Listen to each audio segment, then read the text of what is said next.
za saizi mume wangu. Kwa hiyo unaona salamu yako ndo mali, si ndio? Lakini mume wangu sina kusalimia tu. Sasa kama hiyo salamu yako ni mali au ni chakula, nenda kale ili uondoshe njaa katika hilo tumbo lako. Hivi humu ndani ya nyumba mimi na wewe nani mwanaume? Kwa hiyo siku hizi unataka unipande kichwani, si ndio? Hapana mume wangu. Ila nilienda tu dukani. Umeenda dukani, si ndio? Na unafanya mambo unavyotaka wewe mwenyewe, sio ninavyotaka mimi. Si ndio? Nimekupigia simu mara ngapi? Napiga simu zaidi ya mara 2, simu haipatikani. Alafu unakuja kuniambia nilikuwa dukani. Simu yangu nimeweka chaji mume wangu. Kwa hiyo simu yako ndio umeweka chaji, si ndio? Unaona mimi na wewe tuko sawa, si ndio? Sipendi hiyo tabia, siipendi. Na hayo mazoea yatakuja kukuweka sehemu mbaya. Tena nakwambia kabisa yatakuja kukuweka sehemu mbaya. Vipi? Kwema hapa? Kwema tu shemeji. Hapa ndugu yangu hakuna kwema wala hakuna chochote hapa. Siku zote huaga nakwambia. Wanawake akili zao, yani wanazijua wenyewe. Kaka, usimtoe mtu akili. Alafu haya mambo unayofanya sio mazuri kuyafanya hapa. Hebu tazama hapa, kuna watu wanapita wanawaona nyinyi. Ndugu yangu, hata hivyo mimi nimekufuata hapa. Twende kule kwenye mambo yetu kwa sababu tunasubiriwa sisi tu kule. Twende kule, mkirudi mtayamaliza ndani na shemeji. Anyway, mimi naondoka.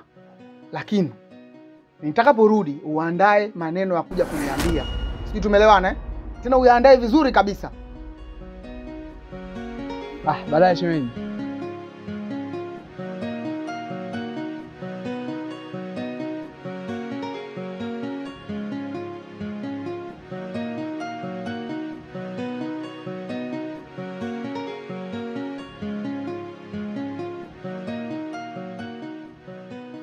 Bora hata ulivyorudi mke wangu. Maana hapa ndo nilikuwa natoka hapa. Safari ya wapi tena? Elekea kwenye mihangaiko mke wangu. Si unajua tuna masuala ya kutafuta riziki. Naona baadaye. Sawa. Mimi mwenyewe pia hapa nilikuwa nataka nitoke. Hivyo nilikuwa nataka niingie ndani nikwambie. Nataka niende nikashinde kwa wifi yangu. Nitashinda huko mpaka jioni. Mpaka jioni nikirudi hapa nitapika, tutakuwa chakula cha usiku. Ila leo nimemiss wifi yangu. Sawa. Naona leo umemiss wifi yako. Sana. Sawa. Mimi sina cha kukwambia zaidi, nisalimie. Yaani nimemiss sana mimi. Basi sawa mume wangu, baadaye. Baadaye. Haya.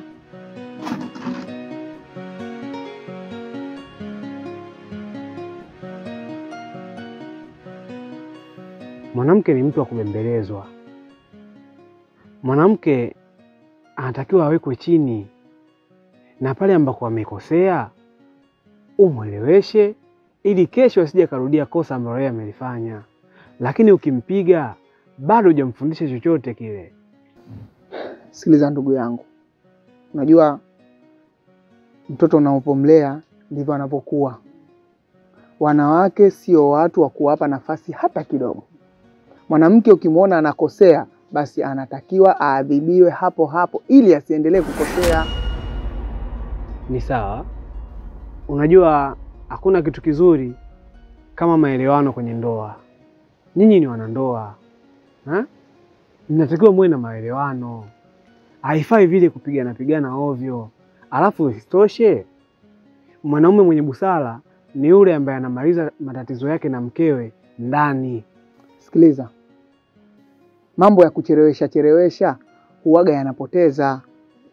Unajua wanawake asili yao ni ubishi. Umeelewa? Na mwanaume ambaye yuko timamu lazima amwadhibu mwanamke mbishi ili mradi maisha mengine yaendelee kesho na kesho kutwa. Lakini ukiwaacha watakupanda kichwani na wanaumiza kweli. Kiukweli kabisa. Sawa. Mimi siwezi kulaumu maamuzi yako kwa sababu ni wewe mwenyewe ndio umeamua wewe hivyo. Lakini pia siwezi kulaumu fikra zako kwa sababu ndio ulivyofikiria. Mimi sina pingamizi juu ya hilo. Wewe umeamua kumtetea. Yaani nimekuona dhahiri umeamua kumtetea shemeji yako. Wewe fikiria kitu kimoja. Ametoka asubuhi, hajaniaga. Na wala hajaniambia wapi ameenda. Mimi nimerudi nyumbani, anakuja namuuliza, ananipa viswahili ambavyo havieleweki. Ukimwacha mwanamke kama huyu, kesho na kesho kutwa anaweza hata akasafiri na asikwambia, akarudi mwezi mzima, lakini ukabaki tu unamwangalia. Hamna. Mwanamke apigwi shehe.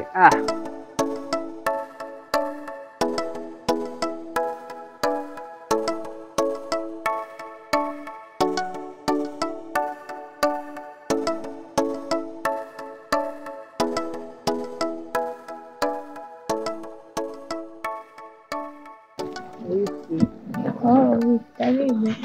Asante. Salama, karibu. Karibu mfyangu. Asante. Kwema? Kwema tu za utokako. Safi, niambie. Vipi mfyangu leo? Mbona asubuhi kulikoni? Mwenzangu, nimekaa nyumbani najiona niko peke yangu, niko bwadi, nikasema ngoja ngashinde na mume wangu. Kwani kuna ubaya ifi yangu? Afadhali hata uvukuja utanipigisha story leo, utanisaidia kazi zangu za hapa nyumbani. Vipi lakini uko sawa? Kwema tu ifi yangu. Mimi nakujua vizuri sana wewe. Mume wangu mwenyewe hauko sawa. Amna, nipo sawa tu. Upo sawa? Basi kama uko sawa mimi nitaona. Maana mimi bado nipo hapa mpaka jioni ndo nitatoka hapa. Tutashinda wote, nitajua kama upo sawa, nitajua kama upo sawa, nitajua. Amna neno ifi yangu. Basi tuende kanywa chai. Hapo sasa ndo penye ulijuaje? Maana nimetoka kukuru sijakunywa hata chai. Asante.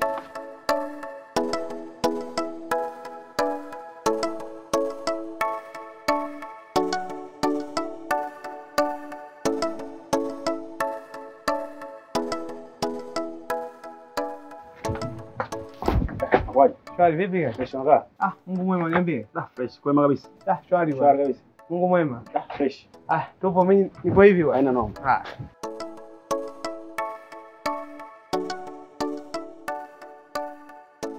Sasa mume, mimi naondoka zangu. Chakula kile nishakuandalia pakulie wewe. Haya, na mimi ngoja nianze kumwandalia huyu, maana mtu mwenyewe anarudi sio muda. Naenda kumuwai mume wangu na mimi nipiki. Maana muda ushaenda huo. Yaani wewe ndio unajidai unampenda kakaangu kiasi hicho. Roho yangu nyonga mkaliaini, unataka niache? Mimi ndo naenda hivyo. Sauna, nitakuja kutembelea siku uje. Maana wewe ukiamua kukaa hapo unafikiria hatari. Nitakuja pia.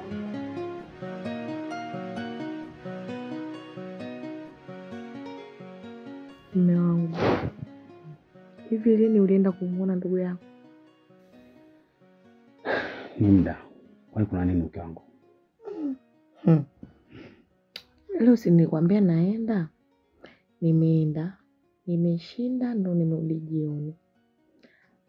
Ila dada yako yuko sawa. Yaani kwa ifi yangu naimjua. Sio yule ninomkuta leo. Na hisi itakuwa na shida. Lakini sasa kuniambia ndo hataki. Maanake nimembembeleza, nimemchunguza yeye aniambie, lakini anasema tu yuko sawa, ila kabisa kimuonekano wifi yangu mimi namjua, hayuko sawa. Sawa. Mimi nikusikia mke wangu. Kwani nitaenda, ila yote kwa yote kuna vitu vingine mke wangu huwa anavimezea. Kwa sababu yale ni maisha ya mtu. Unajua? Maisha ya mtu, kwa sababu hata sisi hapa huwa tunagombana na huwa tunamaliza. Alafu siku hazifanani. Inawezekana kwamba siku leo ndio wewe yeye haipo vizuri. Haya. Inawezekana, lakini sasa na wewe ufanye uende kamuone dada yako. Maana sio mwisho wa siku linatokea la kutokea. Mke wangu, wewe hujaniambia kimepanda kimeshuka, sitaki lawama, nishakwambia. Ufanye uende kamuone ndugu yako. Na kwa hiyo mke wangu nitaenda, ila kukuhusia tu na mke wangu atembea. Nishakwambia. Haya. Ngoja nipumzike. Sawa, Na umbea wangu. pumzikaga.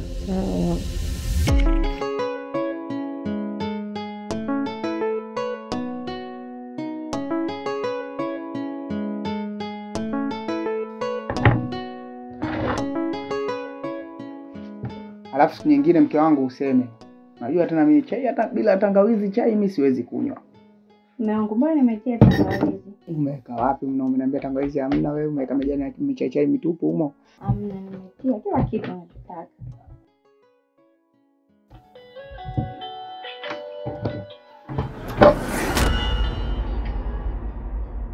Nini sasa? Wewe unashika simu hii yako? Si nilikuwa Unajua kujibu, si ndio? Kwa hiyo umeniona nimeamka vizuri, nina furaha, unataka unichafue, si ndio? Mimi sina mkono wa kuipata simu yangu hapo. Mpaka uniokotee. Au ndo unatafuta sababu tu asubuhi yote hii tugombane ili uridhike? Hapana mume wangu. Mimi nilikuwa nakupatia tu simu. Ujue mambo yako mimi siyapendi. Nimekwambia simu yangu usishike kama sijakuruhusu. Mimi niko mbali na simu yangu mpaka unataka kuishika. Au unatafuta sababu sasa hivi kwa sababu ndo unataka mimi ninywe chai, unataka kuninyima hiyo chai yako. Mwanamke gani huna fadhila, una roho mbaya. Yaani nataka kunywa chai tu unatafuta sababu vidogo vidogo hapo unitiribue ili mradi nionekane mimi mkosa. Haya basi kaa na hiyo chai yako. Kunywa chai yako wewe ufaidi. Sasa wewe kitu gani kinachokufanya usinielewe? Amajulize na kwaje amajulize fanyeje mifanyeje meumbi utulivu vumilivu mwezi mithili ya bubu swezongea Sasa habari safi za ulipotoka. Kwema tu. Naona sasa hivi kakaangu mambo sio mabaya. Kitambi udevu halo, naona mambo sio mabaya sasa hivi kakaangu. Hamna, unajua mishemishe zetu hapa. Si wazo mishemishe, lazima mambo kama haya yapatikane. Hata mimi naona. Vipi mume wangu wa jambo? Jambo nimemwacha nyumbani. Ndo unaenda kwake? Hamna, mimi nafika hapo mara moja. Si unajua asubuhi kuna bidhaa zangu naenda kuangalia, alafu nitarudi nyumbani. Nitamuona siku mbili hizi. Sasa kakaangu, tutaonana basi. Haya basi baadaye. Poa.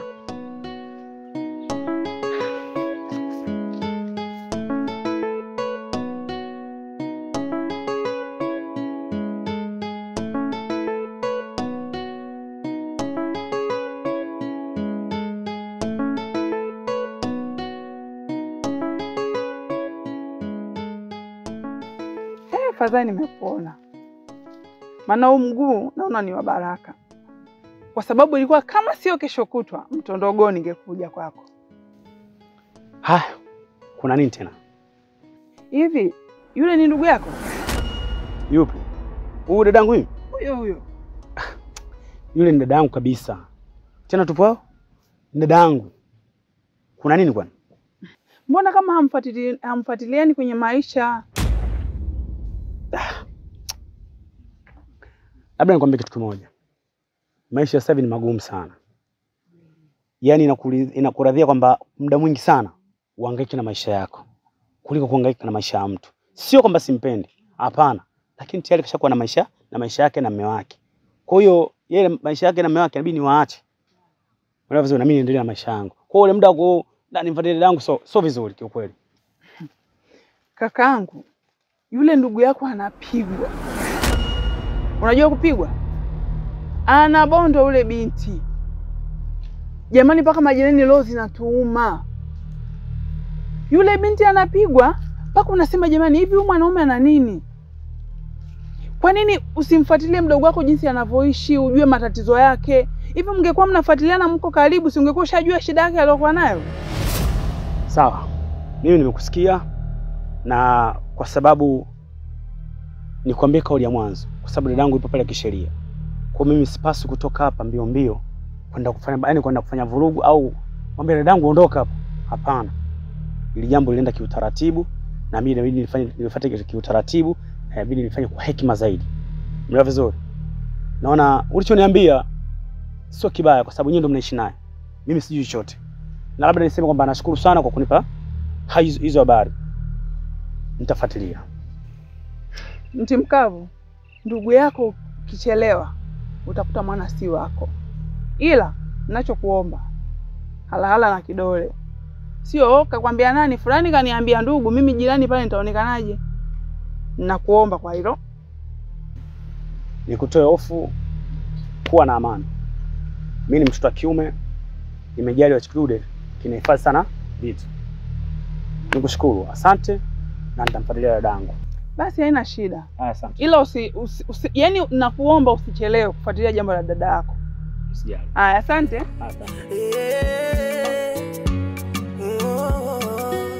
Wenda nulamu moyo wangu, lipopenda sipo, ama ndo akili zangu. Unajua yani matatizo ambayo napitia kwenye ndoa yangu mpaka nashindwa kuelewa. Yani kitu sio kitu, mimi na mume wangu tunagombana. Kitu sio kitu, basi anagombeza. Yani nafikia tu mpaka ananipiga. Hivi kweli wifi unapitia matatizo makubwa kama hayo, hata mimi unashindwa kunishirikisha? Wakati mimi ni mtu wako wa karibu, nashinda na wewe, naongea na wewe, tunashirikiana mambo kibao. Ili jambo kubwa unashindwa kunishirikisha? Sawa, mimi sio ndugu yako. Haya, unashindwa kumshirikisha kaka yako? Tatizo ni moyo wifi. Yani nampenda sana mume wangu. Na ndio maana yote yanayotokea naamua kuficha madhaifu yake. Nikitarajia ipo siku atabadilika. Pole ifi yangu kwa uroho yapitia. Ila mimi nakushauri kitu kimoja. Unajua katika maisha ya mahusiano, hasa sisi ambao tuliokuwa katika ndoa, tunapitia vitu vingi sana, tunapitia changamoto nyingi sana. Hata mababu zetu na mabibi zetu usione mpaka wanazeeka wakiwa pamoja ukazani kwamba hawapitii changamoto. Wanapitia changamoto tena kubwa zaidi tunazozipitia sisi katika umri wetu. Hapo kikubwa zaidi ni kumwomba Mungu, kuwa na subira, kupiga goti, kulia na Mwenyezi Mungu, mume wako atabadilika. Hivi unahisi atabadilika kweli? Atabadilika. Sisi wote ni binadamu. Tunapitia mambo kama hayo. Si unanielewa ifi yangu? Mwenyezi Mungu atakusaidia. Mume wako atabadilika na mambo yatakuwa vizuri tu. Usijali.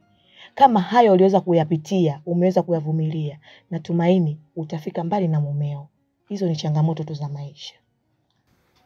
Mimi nashukuru, ila ninachokuomba usije ukaja kumwambia kaka, maana anaweza kuja kwa makubwa zaidi ya hayo. Usijali ifi yangu. Cha kwako wewe ndo changu. Siri yako ndo siri yangu. Siwezi kumwambia kaka yako. Hata usijali. Sawa wifi, asante. Sawa. Basi sawa, ngoja mimi niwahi, maana hata akirudi huko asiponikuta itakuwa balaa sana. Haya, ngoja nikusindikize ifi yangu.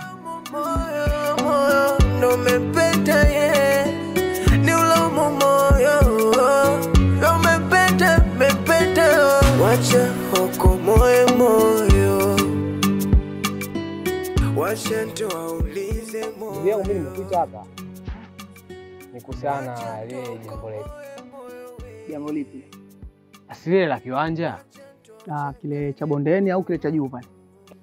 Ni hichi cha bondeni huku. Hichi cha juu sijapata mteja. Huku bwana nimepata mteja. Ndio. Lakini yule mteja amefika bei ambayo ni tofauti na ambavyo sisi tuliipanga. Kwenye 2,000,000 yeye amesema ana 1,000,000. Kwa hiyo mimi nilichokiona nikasema bwana mimi hapa siko peke yangu. Ngoja kwanza nionane na mwenzangu ili mradi tujue tunafanyaje. Jerazo wewe rafiki yangu sana. Umeona? Na kila kitu tunafanya pamoja. Lakini kuna muda yani nashindwa hata kukuelewa. Wewe ni mzembe sana. Yaani mtu kulia akilialia kidogo tu unakubaliana naye. Sasa 1,500,000 sisi tunapata nini? Lakini Faki, unajua sasa hivi tuna muda mrefu hatujapata pesa. Inapata mwezi mzima ngo hatujaingiza chochote kile. Sasa mimi nikahisi tukimwacha tunaweza tukampoteza. Kocha kufanya tukubali hiyo milioni moja na laki tano. Milioni moja tunampelekea mwenyewe, laki tano tunagawana, wewe ukichukua 250 na mimi nikichukua 250, hatujakosa kitu hapo. Wewe ndo maana upati maendeleo. Kwa sababu unawahi kuridhika. Hivi bosi tumpelekee milioni moja. Mimi na wewe tuchukue 250. Unahisi hiyo 250 unaenda kuifanyia nini?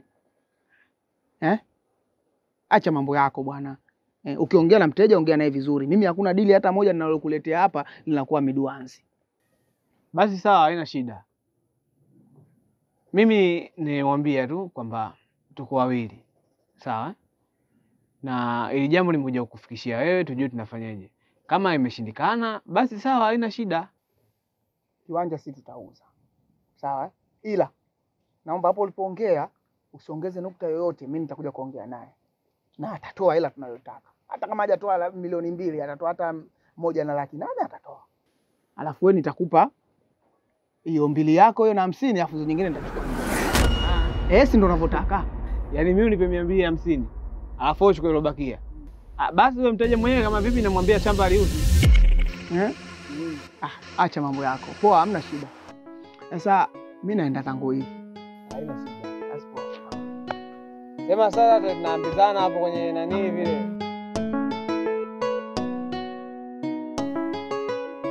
Yo. Kwani wifi yako ana shida gani? Wifi? Mbona ana shida yote? Kwani kuna tatizo? Kwa jinsi ninavyomuona au kwa jinsi ninavyomjua dadangu, naona kabisa haipo sawa. Hivyo nikaona kwamba nipate wasaa wa kuongea naye mke wangu. Kwa sababu wewe muda mwingi sana huwa unakutana naye na huwa unaenda kumtembelea. Kwa nikasema kwamba nitapata jibu jepesi nikikuuliza wewe. Mimi mbona nikiendaga na mtoto poa kabisa. Ana tatizo lolote, ana changamoto yoyote na hakuwahi kuniambia chochote. Sawa. Na hii yote nakuuliza kwa sababu wenyewe nakwambia damu nzito kuliko maji. Kwa usiku wa jana nimelala, nimeota kana so mbaya, nikamshirikisha mke wangu juu jambo hili la kumuuliza wifi yake. Kwa sababu ameniambia kwamba yupo vizuri. Basi mume wangu ndio kupendana na dadako kiasi hicho mpaka mnaotana jamani. Hata mimi ningekuwa na kakangu ningedeka. Hata usiwe na wasiwasi. Yuko poa kabisa dadako. Wewe siku yoyote kama uko fresh uko tayari nenda tukamuone. Hana changamoto. Kwa mimi ninavyomuona hana changamoto. Hivi mke wangu? Mume wangu. Kweli una mapenzi na mimi mume? Ndio nakupenda. Kama ungekuwa na mapenzi na mimi mumeo, kwa nini sasa unanificha vitu vyako? Sasa mbona mimi sijakuficha chochote? Una uhakika na unachokiongea? Ndio, na uhakika nacho. Kwa hiyo mimi wewe uniamini hata kidogo, si ndio? Hivi kwa akili zako timamu, wewe kweli ni wa kutoka kwenda kuongea mambo ambayo tunayofanya nyumbani? Mungu unanikosea. Na kukosea? Mimi nakwambia ukweli, leo hii unaniambia nakukosea. Kwa hiyo mimi sina akili, si ndio? Emu nipe nafasi. Nikupe nafasi ya nini? Kwa sababu hicho unachokizungumza mimi sikijui. Alafu mimi najielewa. Unamaanisha wewe unajielewa, alafu mimi sijielewi, si ndio? Mimi sijielewi, mimi punguani. Kwa taarifa yako, kila unachokifanya mimi nakifahamu. Wewe sio wa kwenda nje, wa kwenda kuhadisia mambo yetu ya ndani. Mambo ya ndani ya wanandoa, sio ya watu wa nje. Wewe kwa nini unaenda kunishtakia kwa nje? Mimi nakufanyia vitendo vya ajabu, mimi nafanya vitu ambavyo havieleweki. Wewe kweli mke wangu? Sio hivyo. Unashota mapembe, si ndio?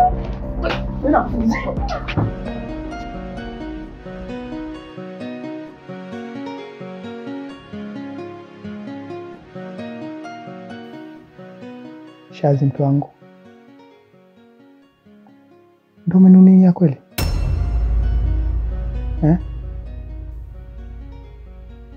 Mke wangu, kwa bado tuna hasira, bado tumenunia. Naomba unisamehe. kutarajia kufanya hicho ambacho nilichokifanya. Ni shetani tu amenipitia. Hivi unafikiria wewe unajema kweli? Maana kila ninachofanya basi ninakosea kwako. Kitu sio kitu unanipiga. Kitu sio kitu unanipiga. Hivi ni kweli? Mke wangu, tatizo moyo. Nashindwa kujizuia. Moyo wangu unakuwa unauma. Unajua fika kwamba mimi nina wivu juu yako. Kwa hiyo ninapokuwa na wivu najawa na hasira na jazma. Ndio maana yanatokea haya yanayotokea. Lakini kiukweli unajua kabisa mimi nakupenda.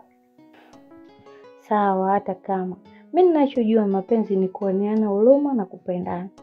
Sasa wewe huo moyo ndio unakufanya unipige mimi kweli?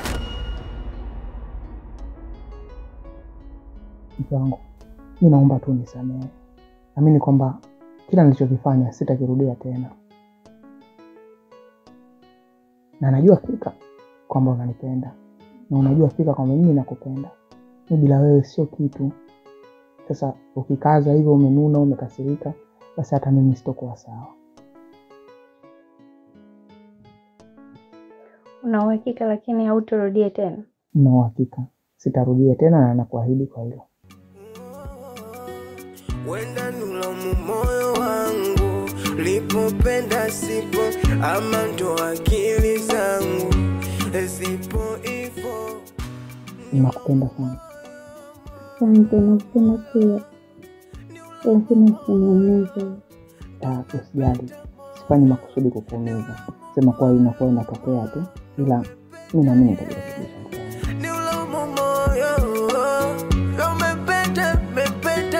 Wacha hoko moyo. Shemeji, mimi nimekuja. Na ujio wangu mimi hapa ni swala moja la msingi sana kumuhusu ifi yangu.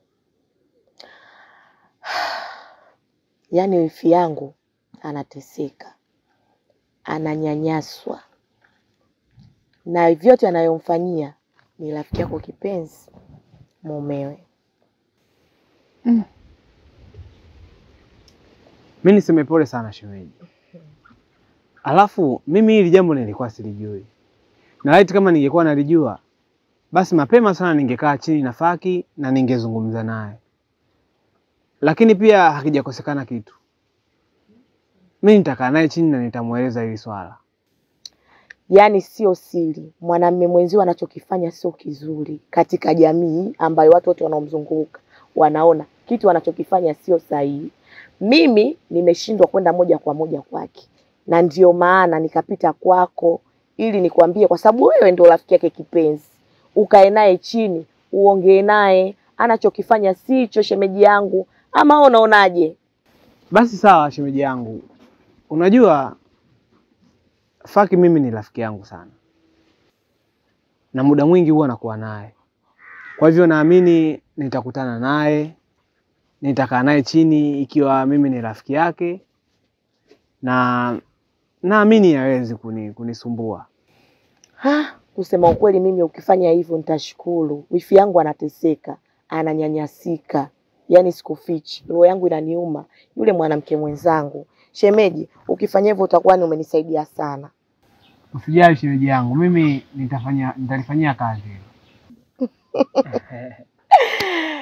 Basi sawa shemeji yangu, mimi acha nikuache. Maana nilipita hapa nikasema nikikukuta ndio itakuwa vizuri. Na nashukuru Mungu nimekukuta. Naenda zangu huku. Muda umeshaenda. Sawa, karibu tena. Haya, kuna vibata hivi bwana. Shemeji bwana. Haya tutakuja bwana. Haya, karibu.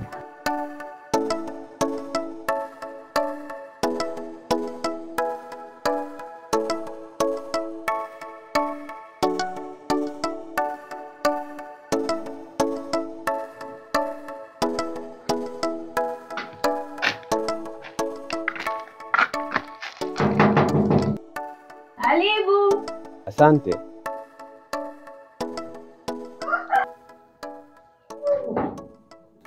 Shemeji. Msaidi shemeji. Safi, habari yako? Salama, karibu shemeji. Asante. Vipi tena? Umepata ajali ama ni vipi? Hapana. Ni ndugu yako amenipiga tena. Pole sana. Asante. Lakini sikufichi shemeji, nimechoka vitendo vya ndugu yako. Yaani kila siku ni kunipiga. Yaani mpaka nafikia muda nashindwa kuvumilia. Unajua shemeji yangu, matatizo kwenye ndoa ni jambo la kawaida. Lakini kwa hiyo hali ambayo wewe unapitia sio kawaida kabisa. Vipi huyo ndugu yangu, nimemkuta? Hapana, ametoka. Basi sawa. Mimi nilikuja hapa kwa ajili ya kuja kumwangalia yeye. Nimfuate ili tuondoke. Na kama hayupo mimi pia natoka. Ila nikipata muda nitakaa naye chini na nitazungumza naye juu ya hili. Maana hii sio kawaida kabisa. Mpaka mnatoana maalama hivyo. Haya sawa, ila jitahidi kumwelekeza. Maana itafikia muda mimi nitashindwa kabisa. Haya, usishindwe, usijali. Mimi naamini kila kitu kitakuwa sawa tu. Haya, mimi ngoja nitoke basi. Haya sawa. Haya, baadaye shemeji. Haya, karibu. Haya. Moyo wangu lipopenda sipo, ama ndo akili zangu sipo hivyo, ni ulomu moyo, moyo, moyo, ni ulomu moyo. Kabisa. Lengo la kuja hapa kwako leo ni kutaka kujua kwamba mnaishi vipi na mumeo, na sitaki kunificha chochote. Si mbona tuko sawa tu kaka? Ndugu wangu, nimekwambia kwamba naomba unielezee kila kitu kama familia. Ndio maana sijataka kuja na wifi yako, sitaki kuja na mtu mwingine yote. Na kwa hali ilivyo tu unaonesha jinsi gani una matatizo. Hilo unanificha. Kaka, hamna shida, si tupo sawa. Mara ngapi nakuja kwako tunaongea vizuri tu, ushiki nguo, ushiki chochote. Leo unaongea umeshika nguo, umejificha. Unaona aibu? Hamna kaka, yani ni kawaida tu anikuweka. Kaa vizuri basi. Achia nguo, kaa vizuri. Lakini nilianguka tu yani. Nadhani nimekuuliza hapa muda si mrefu. Nielezee nini tatizo wewe na mume wako. Lakini unanificha. Je, hivi ndio ulivyotoka nyumbani? Unajua nini kaka? Yani hapa ndani nilikuwa nasafisha, nilikuwa na deki. Kwa hiyo nikateleza tu na sabuni ndo nimeumia hapa. Yaani jinsi gani unapodanganya, unajaribu kunidanganya. Kweli? Ukianguka kuna alama ya kovu ambalo kweli kama nani imevilia. Hapo unaonekana kabisa kwamba hizo yani vidole vya mtu hivyo. Alafu unajaribu kunidanganya, kweli? Sawa. Utaki mimi kuniambia. Hata wifi yako umejaribu kumwambia bwana, mwambie kaka kuna 1 2 3. Sawa, hayo yote yameshindikana. Leo nimekuja basi. Niambie bwana kaka napitia 1 2 3. Leo nashindikana. Mpaka unanificha. Yaani vile nilivyoanguka vile hapa tu nini nikaeka vidole vini mimi mwenyewe tu. Sio kwamba kuna shida yoyote. Yaani nilianguka tu. Sawa. Mimi na imani leo unanificha. Lakini litapokuja kutokea kubwa aiza mvunjwa mguu, hatukukatai au sikukatai kama ndugu yako. Kumbuka tumezaliwa wawili. Ukinificha kesho na kesho utakuja kupata mauti. Mimi si nitasema kote. Tutaenda kukuzika, mwisho siku ndo utakuwa mwisho wako. Ila kwenye kilema utakuja kuteseka katika maisha yako. Tutakupa kila kitu, chakula ni kila kitu. Lakini kumbuka kwamba umewekwa kilema cha maisha. Hamna kaka, si tupo sawa tu. Yaani nilitokea tu ajali ya kuanguka basi, hamna kingine. Sawa. Lengo kabisa kuja hapa kwako ni kuja kuonana na mume wako. Ila kwa kuwa sijamkuta, akija mwambie namtafuta tuonane. Sawa.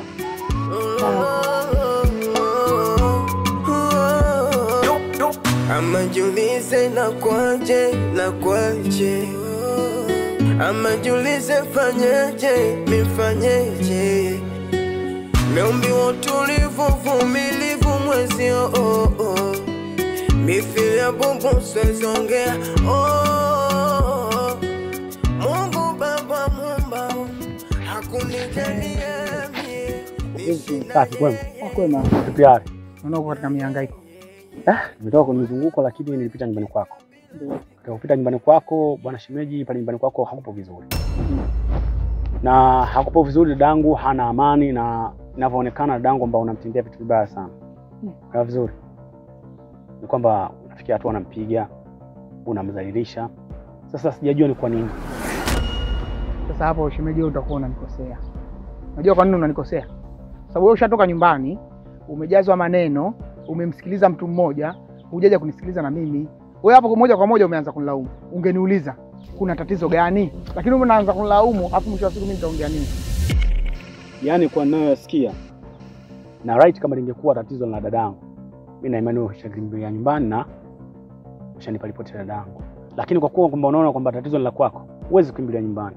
Unaona ni sawa sawa kama vile binti umemtupa. Umeona vizuri? Yule binti sijamshindwa. Lakini kutokana kwamba umri wake umefika kwenda kwenye majukumu yake, nikamwacha yani kidini kwamba aelekee kwenye ndoa yake. Lakini isiwe sababu ya kumpiga. Dadangu nimkuta na alama. Sasa mambo mengine ya kifamilia shemeji. Hiyo alama ni bahati mbaya. Tumetokea mtafaruku kidogo tu wa ndoa, yani kidogo tu akapata kile kialama, so unajua dada yako mweupe. Lakini sio kwamba eti mimi ndo tabia yangu. Hamna, ni vitu tu vidogo vidogo vinatokea katika familia. Sasa sikia. Mimi sitaki kuzungumza vitu vingi hapa. La msingi ni kwamba ili liwe mwanzo na mwisho. Likirudia tena, mimi nitadili na wewe.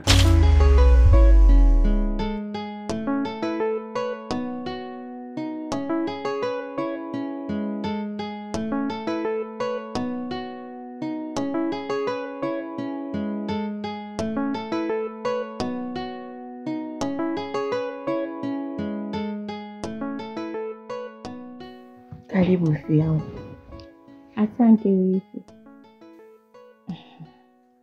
Ujue wifi yangu, mimi siku ile nilivyokuja hapa kukuelezea matatizo yangu, mimi nilitarajia utanihifadhia, utanistiri.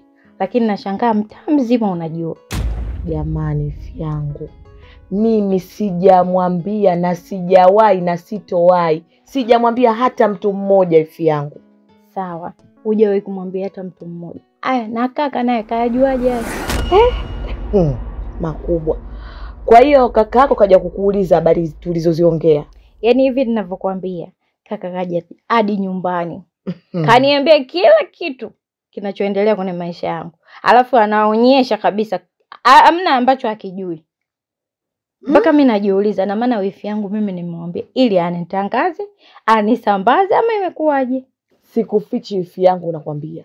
Kaka yako nalala naye na amka naye. Sijawahi hata siku moja kumwambia maneno. Na nimwambie ili iweje wifi yangu? Wewe mwanamke mwenzangu, nikikutolea wewe siri zako kama vile mimi mwenyewe nimejiacha bila nguo. Mimi pia mwanamke kama wewe. Kwa nini nimwambie? Sijawahi kumwambia wifi yangu na sitowahi. Basi balaa. Yaani ninavyokuambia maneno yamesambaa, mume wangu kayajua, sijui kayapata wapi, kaja nakwambia kawaka kanikumuta, yaani hapa ninavyokuambia mwili wote unaniuma. Unaona jinsi unavyopitia haya matatizo jamani, Yaani sijui nikwambie nini. Pole sana, lakini kama mume wangu kajua na kaja kukuuliza, mimi natumaini hapa katikati kuna kidudu mtu, kuna mbea anayesambaza haya maneno. Eiza labda anakuonaga huko mtaani kwenu au vipi, lakini mimi kaka yako sijai kumwambia. Sasa cha kufanya, mimi nitamchunguza mume wangu. Ushanielewa Na wewe fanya uchunguzi kiupande wako. Tutamjua huyu mtu ambaye ameongea maneno haya. Tutamjua. Basi sawa, mimi nitalifanyia kazi, ila naomba uchunguze kwenye hilo. Yaani mimi nimeumia. Basi mimi nilishangaa, na maana wifi yangu mimi nimempa zito langu kama mwalimwage. Siwezi. Kuwa na amani, mimi siwezi kufanya kitu kama hicho. Changu. Abi. Nimechoka sana. Lakini nimezurura mpaka basi. Ila niseme kuzurura au kutafuta, maana kuzurura unajua Si mzuri kuzurura, Mwenyezi Mungu atakuzururisha. Pole, umetoka kutafuta. Kweli nimetoka kutafuta. Ila awali yote ni kwamba nimetoka kwa wifi yako. Ila kiuhalisia maisha na uishi wifi yako sio mazuri. Kabisa. Kwa sababu dada yangu nimemkuta tofauti na ninavyoendaga. Dada yangu anaishi maisha ambayo sio ya amani sana. Na imefikia hatua mimi nahisi kwamba hata mtaani anadharaulika. Mume wangu, mpaka unatoka unaenda huko kwa dada yako. Umeyapata wapi? Maana yake leo hii dadako katoka kuniswaga hapa, anasema kwamba mimi ndo nimekuambia hizi habari kwamba yeye anateseka, ananyanyasika, wewe ndo ukaamua kwenda kule kumsema. Wewe leo hii umetoka umeenda kumwambia. Aya, nani alokuambia? Yaani ukiona wewe hujaniambia na mimi ninayo. Tafsiri yake hicho kipigo anachompa hampigi ndani. Anamdhalilisha nje. Ndio vizuri. Na jinsi anavyopiga au kwa jinsi anavyogombana, ina maana asimtafute mchawi wa kumuuliza nani kaniambia. Sasa mume wangu, mdogo wako ndo amenipitia mabaraka kama hayo. Tunamsaidiaje? Maana mpaka umejua wewe, na maana kwamba hivi vitu vishakuwa vikubwa. Sasa mimi na wewe tutamsaidiaje? Siku zote hata Mwenyezi Mungu anakuambia kabisa, jisaidie akusaidie. Alitaka msaada wangu? Usifanye hivyo mume wangu. Nikuuliza swali, alitaka msaada wangu? Na yeye mwenyewe alishakwambia kwamba wewe usiniambie. Wewe mwenyewe hujui mpaka mimi nimekuja kukwambia. Yaani sio hujui kwamba hiyo taarifa huna, inaweza taarifa unayo lakini mwenyewe umeficha.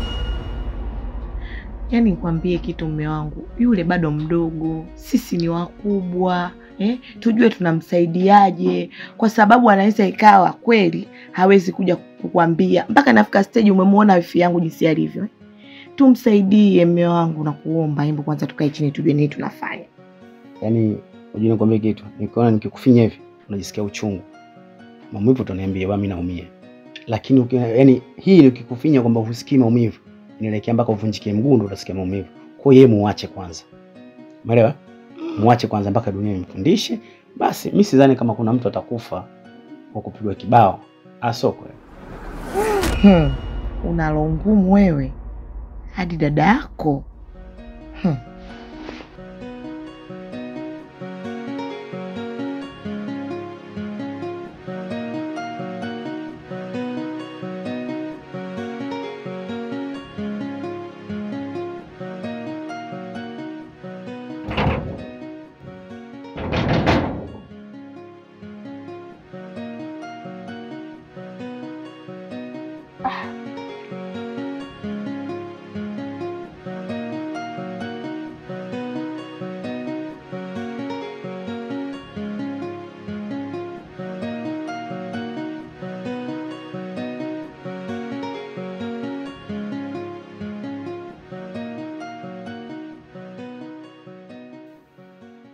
Sasa hizi mwanangu. Nipe funguo. Nipe funguo. Sawa, lakini mimi nimetoka tu hapo dukani mara moja. Mimi nimekuuliza umetoka wapi? Sitaki kujua umetoka wapi. Kwa hiyo sijakuuliza usinijibu swali ambalo sijakuuliza. Si tumeelewana nipe. Nipe bwana funguo hiyo bwana.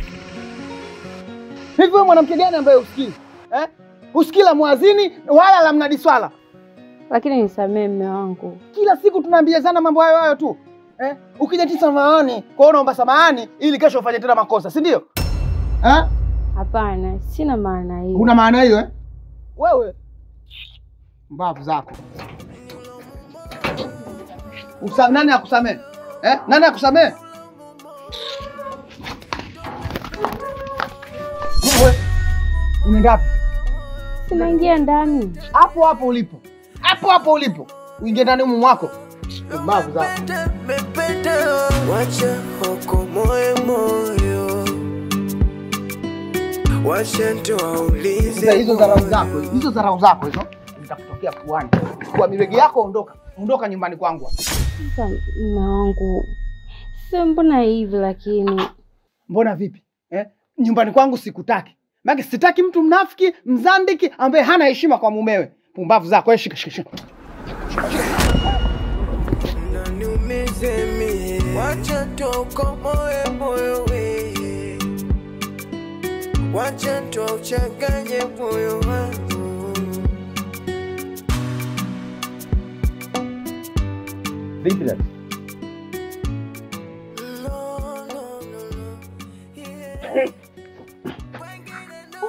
Pole. Imekwaje? Wewe acha sasa. Vipi hapo? Kwa hiyo umesubiri niingie ndani tu ufanye mambo yako. Kwa nini mlikuwa mmepanga, si ndio? Na wewe vipi hapo? Kwa unaona raha kushika mikono ya wake zatu, si ndio?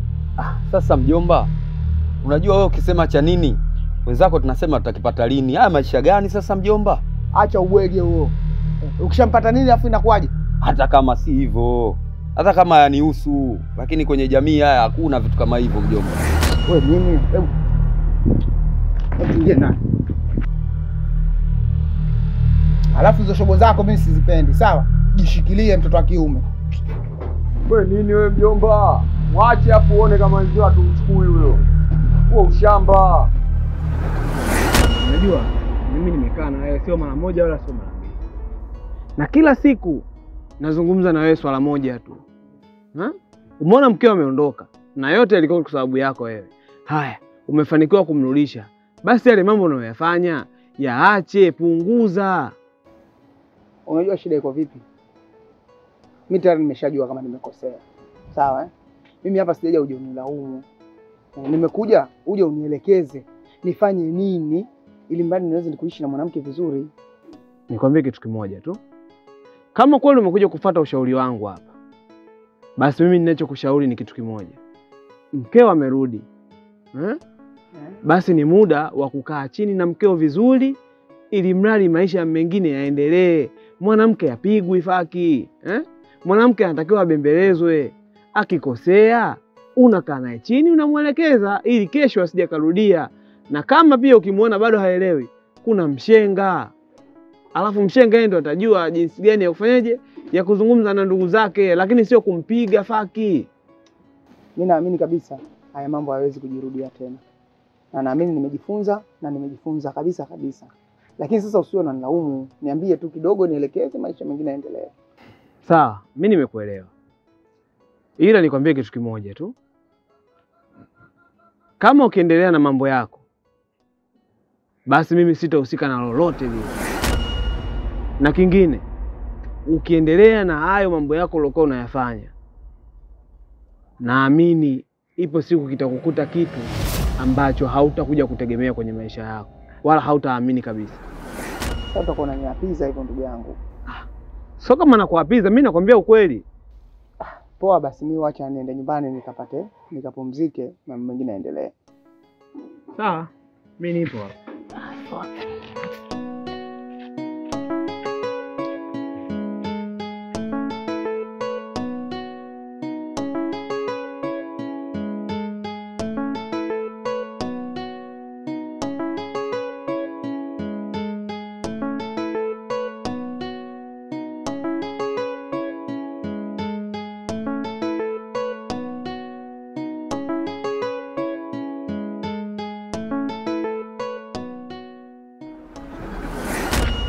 Jamani yangu. Basi.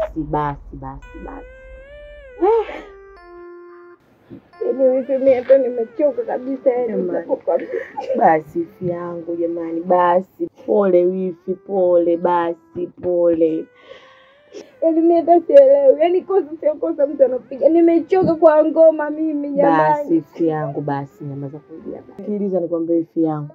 Hapa nyumbani kwenu unakaribishwa masaa 24. Wewe utakapona shida yoyote unakimbilia nyumbani. Mimi nilichoamua sitaki tena kurudi kwa yule mwanaume. Maana nafikia tu ataniua. Mimi sirudi tena kwa yule mwanaume, nimechoka mimi. Sikiza nikwambie wifi yangu. Pole na kwanza kiingie ndani tumsubiri kaka yako atakaporudi tutajua jinsi gani ya kufanya. Sawa? Pole sana wifi yangu. Ndio changamoto za maisha. Hem, tuende ndani kwanza ukapumzike.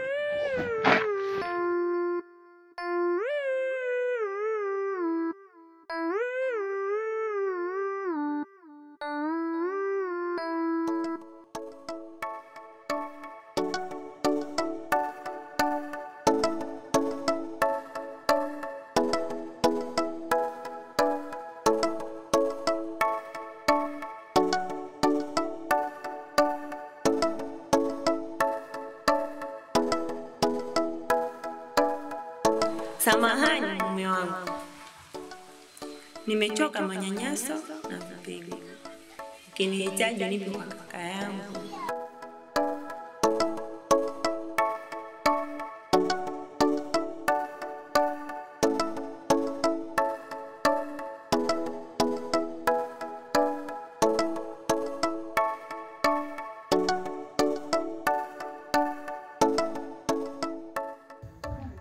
Vipi mkeo? Safi tu. Wapi? Mimi naenda dukani kutia vocha. Ila dadako yupo hapo. Amekuja. Sasa hivyo? Ana matatizo. Nenda kamsikilize. Sawa, usichelewe. Sichelewe. Haina shida.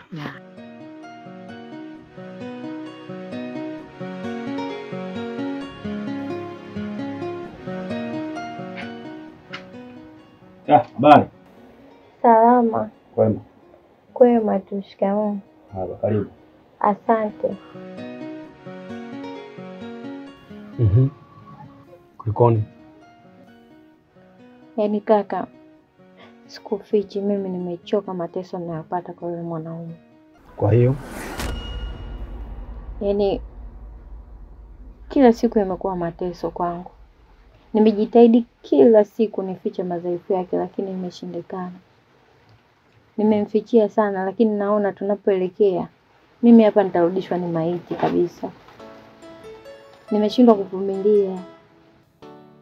Maana ananizalilisha.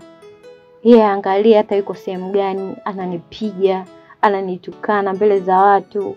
Yaani mpaka imefikia hatua sasa nimeona tunapoelekea sio kuzuri. Maana kama mateso ya unyenyesaji nimeyavumilia sana. Lakini kwa hapa tulipofikia mimi niseme tu siwezi kuendelea tena. Yaani leo ndio umekumbuka kuna mume wa kaka, leo ndio umekumbuka kuna mume wa kuniambia, sio? Kwa siku zote hizo unakuja kwako nakuta na alama unanificha. Sawa. Kwa sababu umeona kwamba kuna kaka na ndugu wako nipo. Umekuja kwangu nimekupokea. Lakini yote kwa yote mimi nitabaki na msimamo wako. Kwa sababu umesema mrudi nyumbani na utaki tena kurudi kwa mume wako. Awali ya yote nitaishi na wewe kimamlaka au kufuata sheria. Kwa kuwa tulikuozesha kwa sheria na kama ukiachika basi uachike kwa sheria. Lakini wewe umekuja kwa sababu huna chochote ambao ni talaka. Basi mimi nitafuata sheria, nitasimama na wewe kama mdogo wangu, kama dadangu, kusimamia sheria yako ubaki nyumbani. Uangalie maisha yako mengine. Yaani kaka, hata kama kuwe na sheria ya namna gani, yaani labda wewe itokee hapa kwako nikatae, lakini mimi siwezi kurudi kwa yule mwanaume. Hayo kuna sheria ndio utaamua. Ubaki hapa au urudi kwa mume wako. Mume wangu. Sheria gani? Ushaanza na sheria zako. Awe unaweza.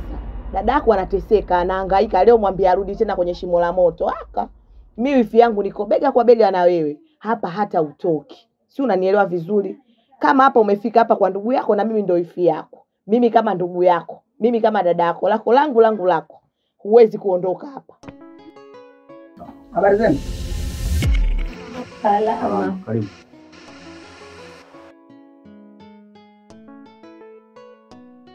Shemeji, nimekuja kumfuata mke wangu. Wewe ni mtu wa ajabu sana. Yaani kwa matukio yote umtendele dangu na bado. Unja kumfuata ili ukamuue. Huyo ni mke wako. Tulikupa mke. Hatujakupa punch bag. Umeelewa vizuri? Sasa haiwezekani leo hii mdogo wangu anarudi hapa na alama kibao. Tulikupa hivi. Afu unakuja tu kwamba eti namtaka mke wangu. Ufika kwanza jamani, kuna hichi na hichi. Lakini unakuja tu shemeji, namtaka mke wangu. Lakini shemeji, huyu ni mke wangu na ni sheria yangu na ni haki yangu. Anakujaje kwako bila ruksa yoyote ya mumewe? Alafu wewe unampokea, alafu unataka kumkingia kifua. Kweli shemeji? Sawa. Kwa kuwa wewe una sheria yako au na haki yako, mimi sina mamlaka zaidi. Labda nimuulize na wewe mwenyewe. Ndugu wangu, nithibitishie kile ambacho ulichoniambia. Upo tayari kubaki hapa nyumbani kwangu au upo tayari kurudi kwa mume wako? Kaka, wifi, kwa kuwa mume wangu amekuja kunifuata, basi dhahiri na yeye ananipenda. Kwa mimi ninachoona bora nirudi nyumbani. Wifi. Makubwa. Wewe si ndio ulikuwa unasema kwamba huwezi kurudi tena kwenye shimo la moto? Leo yanakuwa haya. Mimi najua mimi mke wangu ananipenda. Yaani najua kabisa mimi mke wangu ananipenda. Itakuwa tu kuna watu wanamtia chokochoko mpaka akaondoka nyumbani. Lakini mimi mke wangu ananipenda. Kiukweli kabisa, hawezi kuniondoka kama hivi. Hajawahi kufanya mambo kama haya. Ndugu wangu, wewe unarudi kwa mume wako? Haya, nenda. Mimi kwa mke wangu. Subiri kaka. Subiri ni jamani. Kaka nisikilize kwa makini. Mimi sikatai mkeo kuondoka naye. Maana sheria inakuruhusu. Unaweza kwenda naye. Lakini ninachoona au ninachokuomba, naomba muda kidogo tu nikae baina mume wangu na ndugu yake wakae sawa ili tupate kuyaongea ya familia, halafu atarudi. Umenielewa kakaangu? Mimi nakuomba. Naomba nikae naye lakini atarejea nyumbani. Huyu ni mke wako, una haki zako, atarudi. Usijali. Sawa. Mke wangu. Naomba unisamehe. Mimi ni binadamu. Na ilikuwa haina haja ya kuchukua hatua kuja hapa kwa kaka yako. Lakini nashukuru kwa kunikubalia niondoke na wewe. Sawa. Haya, sawa mama.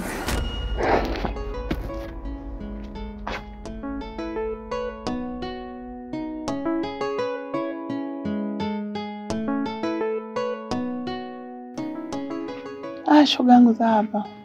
Salama tu, kwema? Wema. Karibu. Asante.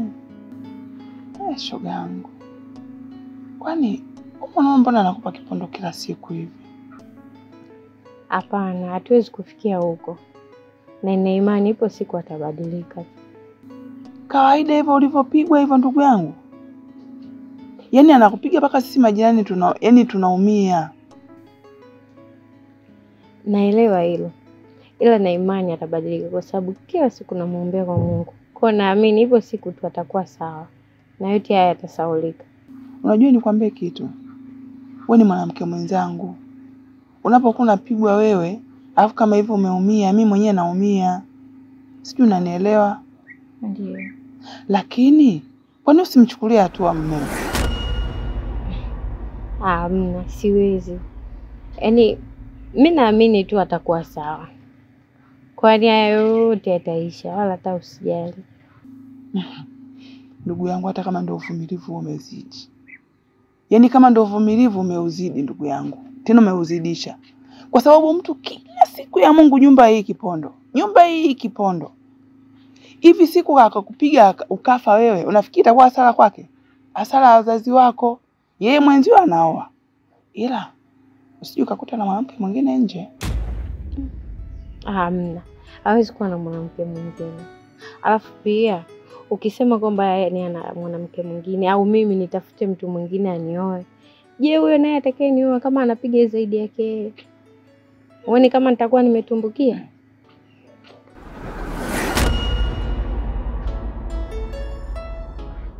Karibu mume wangu. Asante za saizi. Sawa shemeji, kwema? Njema.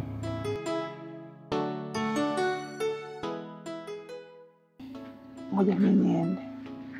Haya, ngoja na mimi niende kisije kikanuka huko ndani. Ni kweli maana nisije nikakalisha kakupa kipondo tena. Usijali. Haya baadaye. Haya.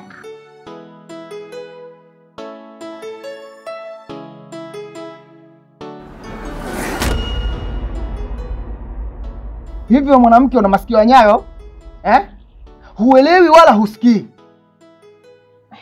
Kwani kulikoni mume wangu? Hivi unaweza kuniambia hii message ya nani? Sisi rafiki yangu tu. Rafiki yako, si ndio?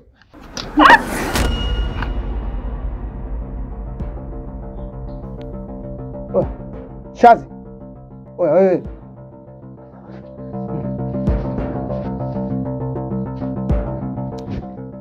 Shazi.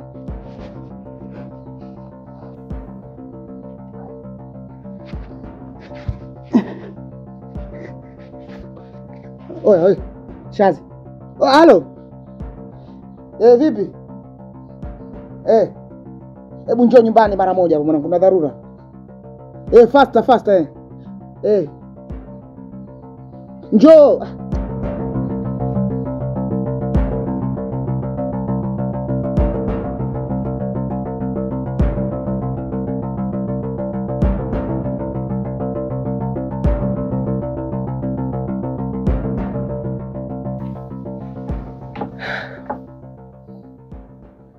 Faki, nilikwambia mimi.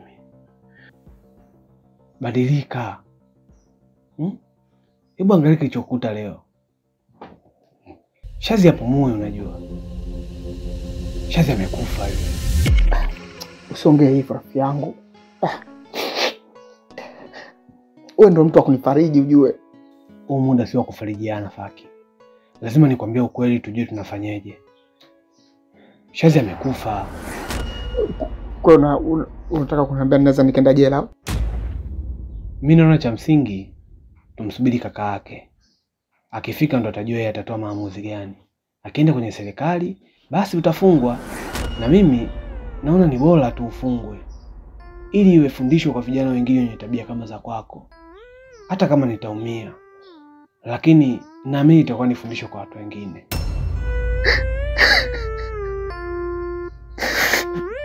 Faki, mimi nilishakwambia kwa hizo tabia zako unazoendelea nazo, ipo siku litakuta jambo. Ndio hili sasa ambalo limekukuta leo. Odia.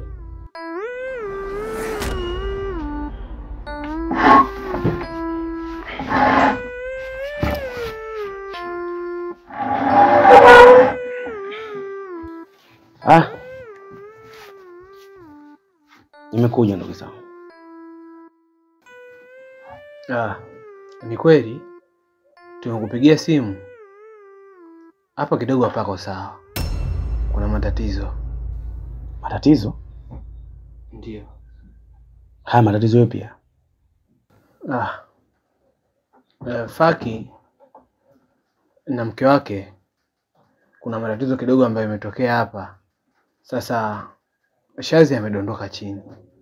Kwa alivyoanguka, usiniambie kadondoka chini. Hapa atakokampiga tu. Ukiniambia swala kadondoka chini, dada yangu ana ugonjwa wa kifafa. Oya. Yaani kujuana mimi na wewe tumejuana kwa sababu dada yangu. Umeona vizuri? Hivyo basi. Sitaki kusikia swala lolote. Yaani nataka nimuone dada yangu akiwa mzima. Kaka. Unajua sisi mpaka tunakupigia wewe simu tukiamini kwa wewe ni mkubwa. Na kama wewe ni mkubwa, uje hapa tujue tunafanya kitu gani. Huyu bwana nishamuonya mara kibao. Mara kibao. Mpaka nafikia kesi kuja nyumbani kwangu, ina maana ishakuwa too much. Umeona vizuri? Na mimi nimpa maelekezo yote kuhusu ndugu yangu. Nilishamwambia kabisa, ndugu yangu sio kupigwa pigo. Walikuja tukayaongea, ameisha amerudia tena haya. Umeona vizuri? Kwa hiyo hapa huyu bwana lazima aende jela. Siwezi kubali kabisa na ujinga huu. Ngoja kwanza. Dashazmina.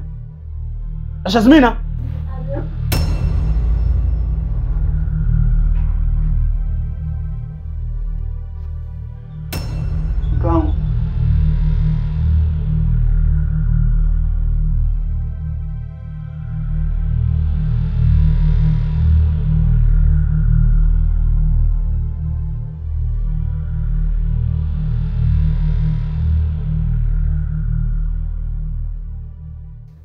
Ujue nikwambie kitu kimoja.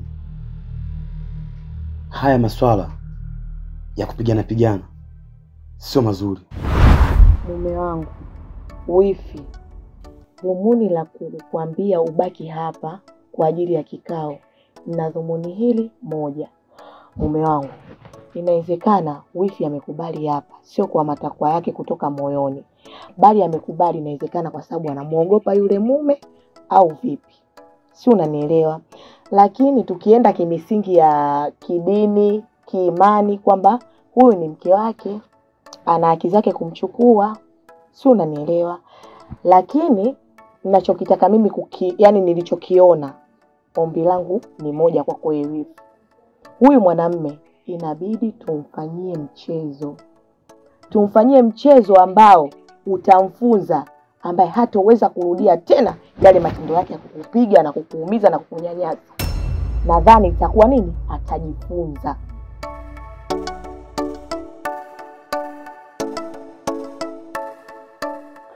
Baba ndugu yangu, mimi nimekuja kwako. Lakini ujio huu ni kwa kujua kwamba yule rafiki yake mkubwa Faki. Dadangu amerudi kwa mwenzake. Umeelewa? Mimi sina mamlaka kumkataza kwa sababu ile ni ndoa. Kama ugomvi ulitokea, kwa tumoja tumeyazungumza, yameisha. Lakini kujihadhari au yani kuwa na tahadhari, nikasema nije kwako. Sisi tumepanga mpango, mimi, mke wangu pamoja na mdogo wangu. Endapo tu itatokea, kama itatokea kumpiga tena, basi mdogo wangu ajifanye amekufa. Lakini nikiwa na imani kwamba mtu wa kwanza kabisa kukupigia itakuwa ni wewe. Kwa hiyo nikasema kwamba nije hapa nikuelezee kama rafiki yake, utusaidie juu ya hilo. Nimekuelewa, lakini unajua ni ngumu sana. Kwa sababu yule mimi ni rafiki yangu. Alafu isitoshe kwenda kumpaprishi mtu kwenye jambo kama hilo, unaweza kutaisha hata maisha yake pia.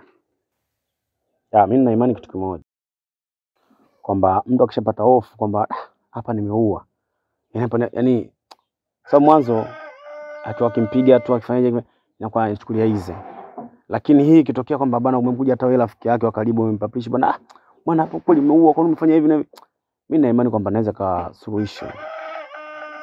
Au unaonaje? Mimi nimekuelewa.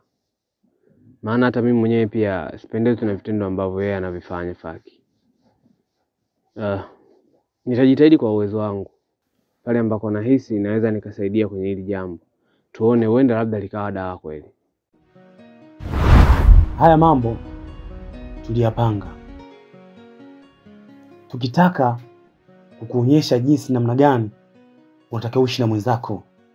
Nina imani kwa hili unatakiwa ujifunze sana.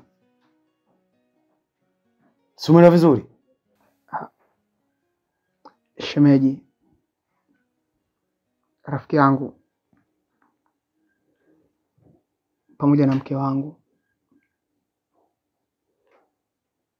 mimi naomba mnisamehe, na hili lilotokea kwangu mimi limekuwa fundisho kubwa sana, na naamini mara hii ndio imefika kikomo, kwani nimejifunza kumpiga mwanamke sio urijali, bali ni ushamba tu na ujinga. Mke wangu, kama ikitokea nimerudia tena, basi itakuwa ndo talaka yako, hautakuwa tena mke wangu. Kwa kuwa nakupenda, na mimi sitaruhusu hilo litokee. Naomba mnisamehe sana.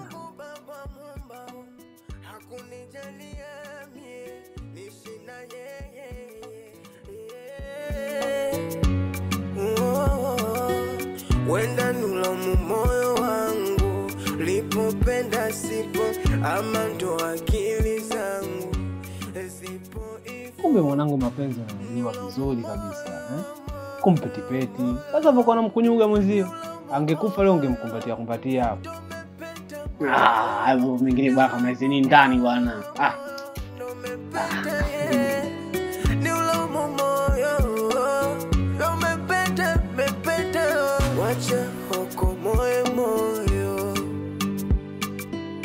wacha tuwaulize moyo, wacha tukomoe moyo.